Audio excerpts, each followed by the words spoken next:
পাবে না, তবে আপনার স্বামী পুনরায় পাবে 12 বৎসর অর্থাৎ 12 বৎসর পরে যখন আপনার স্বামী ওইখানে আসবে, আপনার স্বামীকে চন্দনের ফোঁটা দেবে, ডালের দুগ্ধ দেবেন, আর গলায় একটা ফুলের মালা দেবেন, আপনার স্বামী ফিরে পাবে।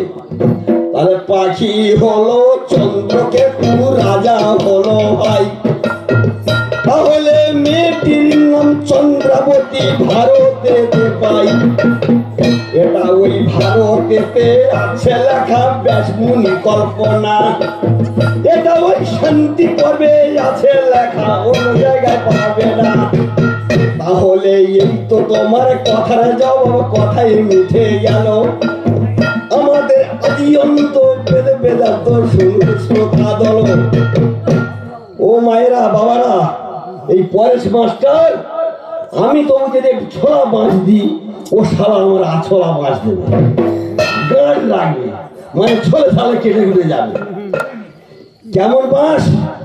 এই বাঁশ যাচ্ছে কেউ ঠাকুর ঘরে, কেউ যাচ্ছে পায়খানায়, কেউ যাচ্ছে মঠ মন্দিরে, কোন বাঁশ যাচ্ছে আবার এই আসরে। আমাদের কিরাত রাজ্যেতে ব্রহ্মা যজ্ঞ করেছিল, পঞ্চম বিংশতি পর্ব বছর জন্ম হলো। আমাদের 6 পাউতে হরধনু হয়েছে নির্মাণ, আমাদের 9 পাউতে গান্ধী হল দিয়ে যাই প্রমাণ। পাউতে কার্তিকের ওই কার্মা ধনু হলো, আমাদের 6 পাউতে 6 রকমের বছর জন্ম হলো। একটা কানা পাউ ছিল যে কেনা জানে ভাই, অর্ধেকটা কৃষ্ণের বাঁশি শুনল সবাই। যদি বলেন আশি পাউ কোনখানেতে গেল, ঘোষেদের খইমা বছর জন্ম হলো। আমাদের যদি বলেন বাঁশের গোড়া, আমাদের কোনখানেতে গেল, ব্রহ্মার কুমুন্ডল হতে বছরে ছিল।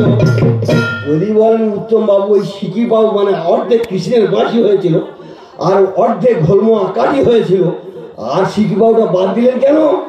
যদি বলেন আর সিকি পাউ কোনখানেতে যায়, ঘোষেদের দৈব ভোগের জন্ম হয়। এই তো তোমার কথা যাবো, কথাই নিয়ে গেল, একে একে বলে যাবো শ্রোতা দল। এইবার যদি বলেন বাঁশের ডগা, তাহলে কোনখানেতে গেল, আমাদের বৎসরতে হরি নামের ধ্বজা তোলা হলো। এইবার যদি বলেন বাঁশের গলা, কোনখানেতে গেল, ব্রহ্মার কুণ্ডল হতে বন্ধন ছিল। যদি বলেন বাঁশের শিকড়, কোনখানেতে গেল বলো ভাই, এটা ওই স্বর্গাত হয়ে জন্মেছিল ভাগবতে পাই। এটা ওই ভাগবতে আছে লেখা, করো বিবেচনা। ওই আমি শাস্ত্র ধরে বলে যাবো, কথা বলবো না। তাই যাই হোক, যদি বলেন উত্তম বাবু হরিনামের যে ধ্বজা আছে, পতাকাটা কোথা থেকে এলো? ওমা বাবারা আপনারা শুনুন, তাহলে এটা তর্জার আসন নয়। আর মায়েরা ভাববেন না ও দিদি তোর যা এসেছে, তোর যা, পাপের বিনাশে শ্রবণে তোরে যা, তাকে বলা হয় তর্জা। তাহলে গান মানে জ্ঞান, জ্ঞান মানে পরম ব্রহ্ম। তাহলে হরিনামের অংশ থেকে তর্জা গান। তর্জা গান কেমন আর হরিনাম কেমন?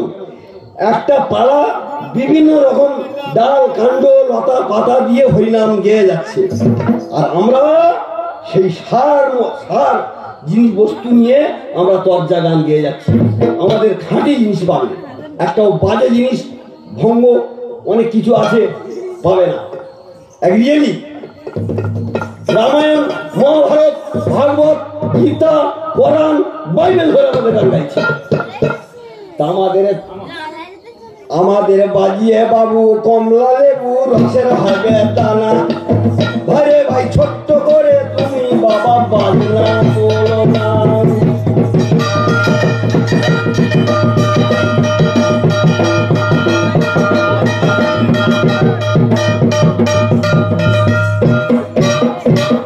আচ্ছা, আগে আমাদের 12 হাত কাপড় ছিল বাবা, এখন বর্তমান মিটারে 12 হাত হচ্ছে না, আমাদের বর্তমানে 10 হাত এসেছে।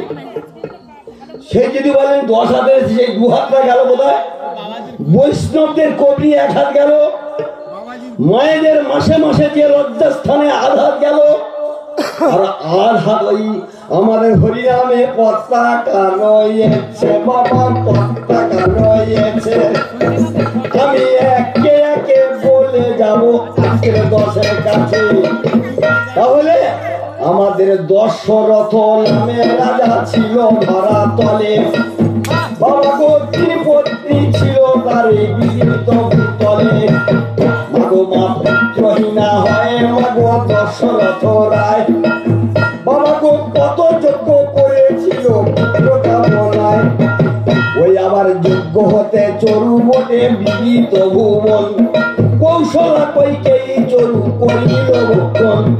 সেই সময়ে সূত্রভাগো সমাগত হইল, সেই চরু 3 জনাতে বন্ধ করে খাইল। তাহলে কৌশলারই গর্ভে দেখুন রাম জন্ম নিল, কইকেয়ী গর্ভে দেখুন ভরত উদয় হল, সুমিত্রার গর্ভে দেখুন যুগল নন্দন, লক্ষণ শত্রুঘ্ন হল পীড়িত ভুবন। ক্রমে ক্রমে 4 ভাইয়েতে সেনা হইল, সর্বদাতে সেই সময়ে পারদর্শী হইল।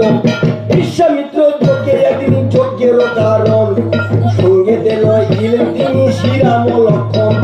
তথ্য মাঝে তারকারে করিয়া নিধন, অহল্যা কাননে জানে শ্রীরাম লক্ষণ। সেই কারণে মীরা যাইল, বলে ওই পাথরেতে পদ তুলে দাও না তুমি ভালো।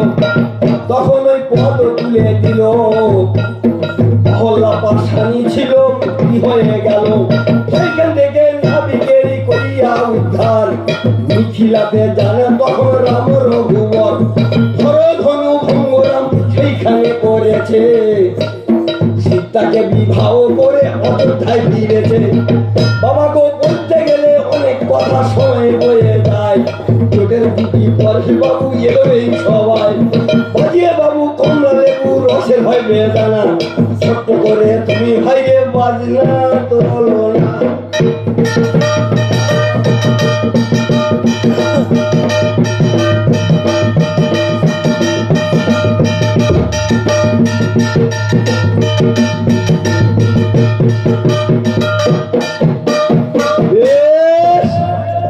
আচ্ছা বলিস তো পরেশ, সব সময় তো আমরা বাবার নাম গুণগান গেয়ে যাচ্ছি, তবে আমি এক জায়গায় দেখাচ্ছি, বলিস তো। আকাশের চাঁদ কবে বলো না মাটি নেমেছে, আকাশের চাঁদ কবে বলো না মাটি